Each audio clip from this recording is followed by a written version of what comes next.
Let's hear what this guy had to say.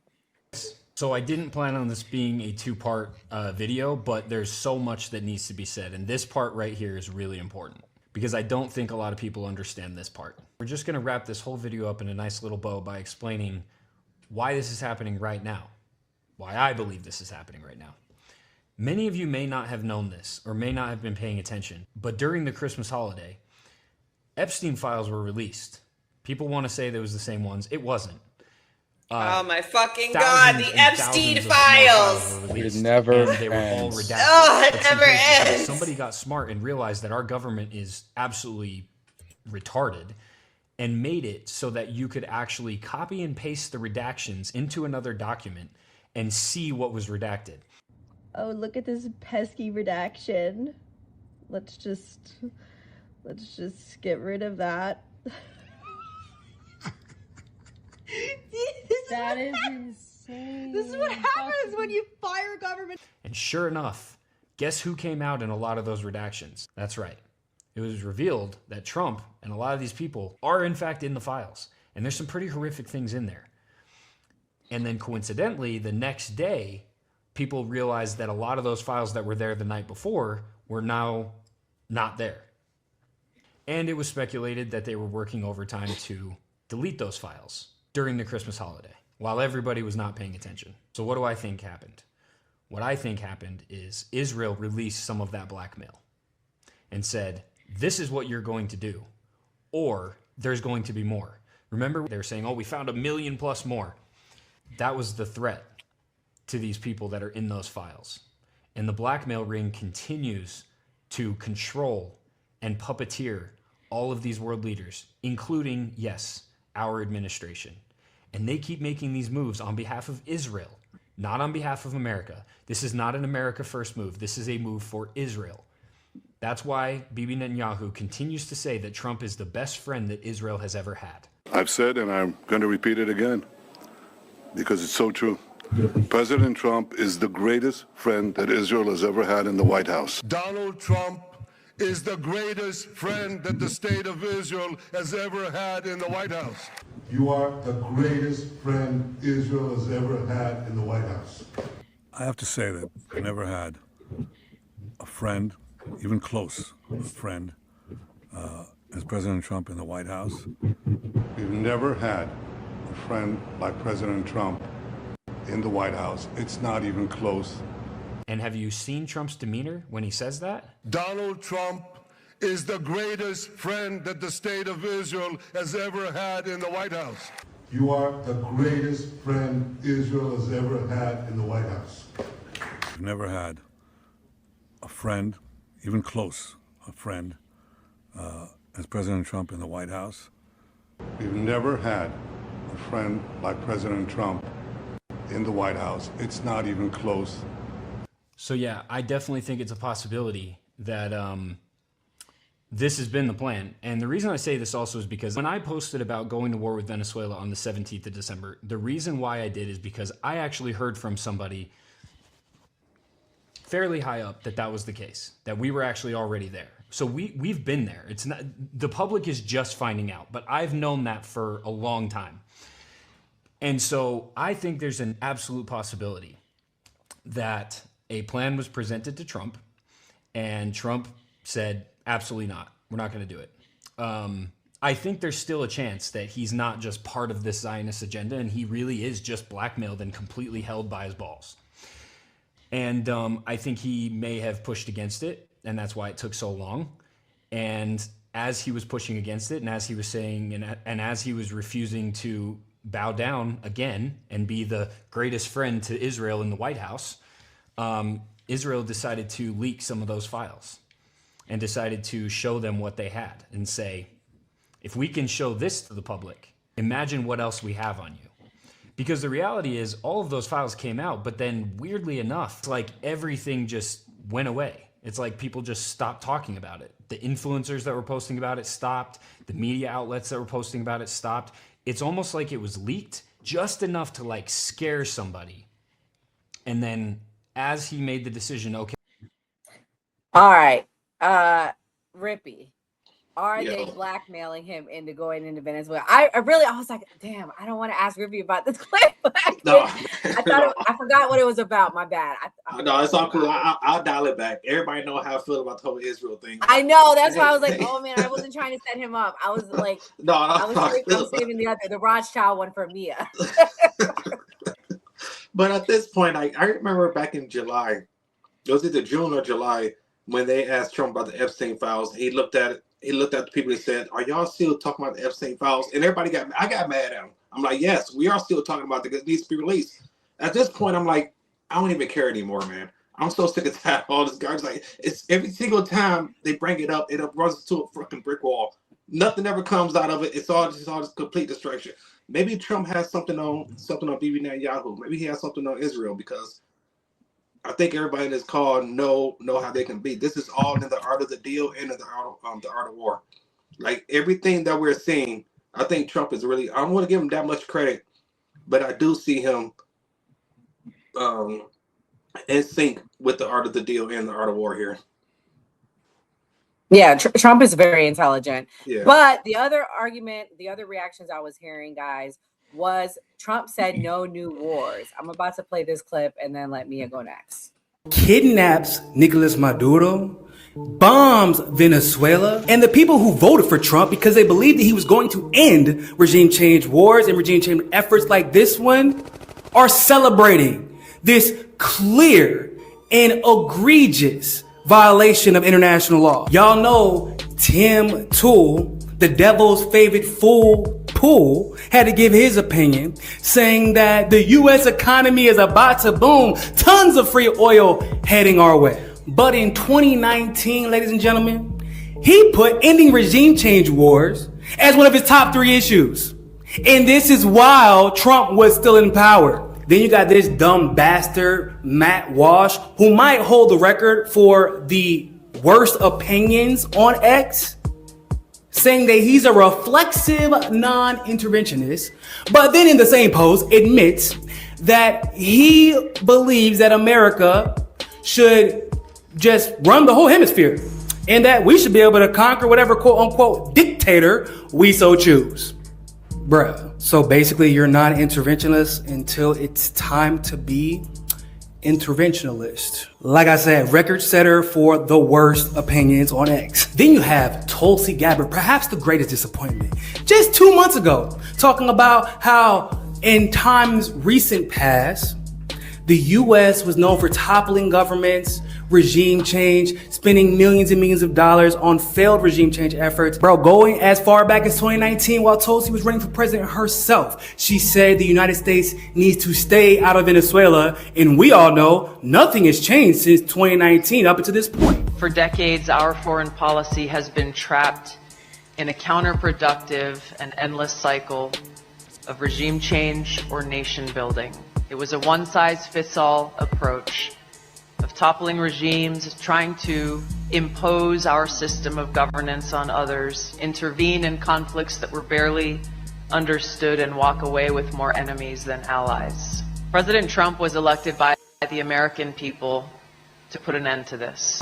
From day one, he has showed a very different way to conduct foreign policy. And the part about this that sticks out the most is where she says, we don't want other countries to choose our leaders, so we have to stop trying to choose theirs. Yeah, we had to put an APB out there for Tulsi because ever since the United States kidnapped Maduro, she has gone completely and totally silent, which is wild because if I just went up on stage and gave a speech about how the president that I worked for is going to end regime change wars and stop regime change efforts, and then he goes out and immediately makes a liar out of me using false intelligence or straight up lies that can only be approved by my department, by the way, because, you know, she's the director of national intelligence, I would be the first one to stand up and be like, hey, bro, stop making a liar out of me. Stop making a fool out of me. But instead. Okay, Mia. So what's your thoughts? They said no new wars. They said no regime change. What's up with the backtrack? Do you think this is a backtrack, or you think we had to pivot due to the way the world is right now?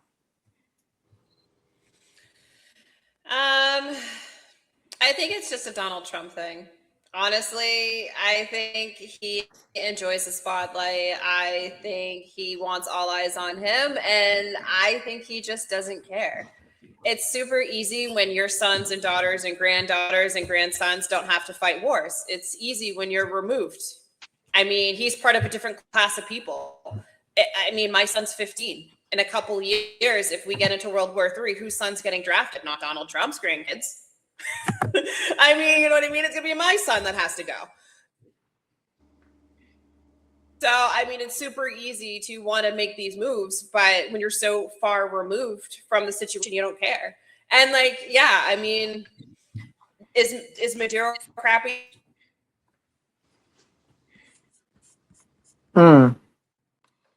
Zeke, what's your thoughts? You Why did we? Oh, I think she frozen for a second. yeah, she's froze. Oh. Yeah, I'm gonna take you down because I can't hear you. And then I'll bring you back up. But while she straightens out, Zeke, what do you think? Why was there a backtrack? Do you think there was a backtrack, or do you think he just had to pivot? I don't think there was a backtrack at all. I think, listen, you are allowed to change your opinions with the world changing. J.D. Vance, remember, was anti-Trump until he actually got in there and saw what Trump did. And then he changed his mind. Listen, if you go back and look at some of my opinions from 5 years ago, 6 years ago, they might be different because the world was a very different place 5, 6 years ago. And you are allowed to change your mind. You're allowed to say, you know what? I was wrong on this. You're allowed to say, you know what? The world is a different place. Fentanyl is much more dangerous today in 2025 than it was in 2019. After COVID, after everything that happened, with the way the border opened up and the way Biden really just took his eyes off the ball with the border, you are allowed to say, you know what, with everything that's happened over the past couple of years, with everything that's happened with the Biden presidency, with the Biden cabinet, with everything that's happened, we need to step our game up. It's like I said before, you had Brazil, Russia, India, China stepping up and basically trying to destroy the United States from outside, destroy us economically. Trump came in and said, you know what? We can't allow that to happen. And you know what? If this is a play for oil, I'm not mad at it, because sometimes if someone is coming at you with a baseball bat, you have to come back at them with a gun. And that's what Trump is doing. You're allowed to change your mind. You're allowed to look at things differently. And if Tim Pool is saying something different, doesn't make him a backtrack, doesn't make him a hypocrite. It just means that maybe he's looking at the world differently. You don't know. You're analyzing one tweet and trying to say, oh, this is hypocrisy just because of one tweet. Something that Matt Walsh, if you're looking at one tweet, you're looking at one speech from Tulsi Gabbard. In regards to the other guy talking about Israel and, this is what they have on Trump. This is all speculation. I didn't see any real concrete, hard evidence from him. I looked at the Epstein files. I agree with DeAndre. At this point, I just want them released. I let the chips fall where they may. If I like you, if I don't like you, if your name is on the list, you need to be up for investigation. Right. And that's it. That's just how I feel right now. That's something I've always had against Trump. When he said, oh, you're still talking about that? Yes, I'm still talking about it. Yes, because it's one of the reasons I voted for you.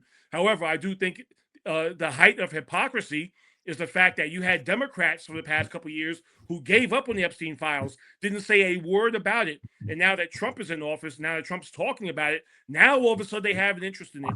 That to me is hypocrisy. Hypocrisy is when you have someone like Kamala Harris, who 1 week calls Joe Biden a white supremacist, and then I think it wasn't even a month from then, turned around and accepted his nomination for vice president. That to me is hypocrisy. So no, I don't think this is a backtrack at all. So Zeke, I got a question. If the Epstein files come out and it turns out that Trump is in it, will you regret voting for him, or will you still stand beside him? I'm not going to regret voting for him, but he definitely will not have my support anymore. I mean, listen, between him and Kamala Harris, I'll take him all day. But if his name is on the list, I'm going to hold him just as accountable as I will anyone else. And I think we all feel the same way. I think everybody that voted for him feels the same way.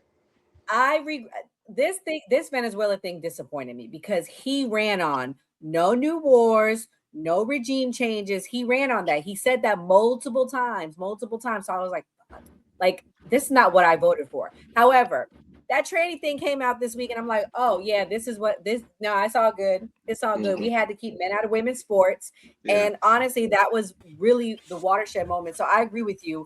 For me, it was the better of two evils. I'll be honest with you, and he was the better.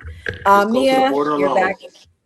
Yeah, that too. The border. He that was it. deported 550,000 people. Right. Joe Biden barely did 200,000 last year. So I will give Trump credit. He's done a phenomenal job with the border. Mia, you're back. What do you think? If he's in the Epstein files, would you have backtracked on voting for him? What do you think? Do you think they're blackmailing him? There's no doubt about. He's obviously in the files. They all are. Birds of a feather flock together. They're all in the files at this point in time. Everybody's in the files. Biden, I'm sure Kamala's in the files. Trump, everybody's in the files. These people are all in the cabal together. They're all birds of a feather. At this point in time, it's the lesser of two evils, like you were saying. It's whoever you agree with more on an ideological basis, because neither one were that good, to be honest. And look at Tim Walz. Look how he showed up. So, I mean, literally neither one were that good at this point in time. They were not the best and the brightest that America has to offer. And none of them. Oof. Well, people are very happy about Venezuela. I'm going to play this clip. This is the Hispanic population. Very, very happy. Good day, because Maduro is out. He is a son of a bitch. I hope this sends a message to the other sons of bitches. Oh, that's that lady from The View. You may disagree with you the way Trump did it, but it's done. There was no way that it was going to end any other way, because once he started bombing boats, and we've bombed boats and alleged drug boats and killed over 115 people. I think Trump thought getting rid of Maduro was going to be easy, and Maduro was going to scare easily.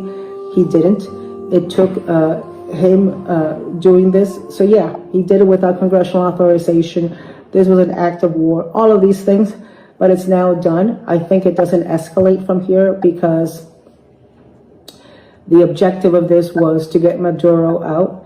And certainly there's an oil component. Certainly there's a lot of Trump ego in this about, being able to do it. But it's done.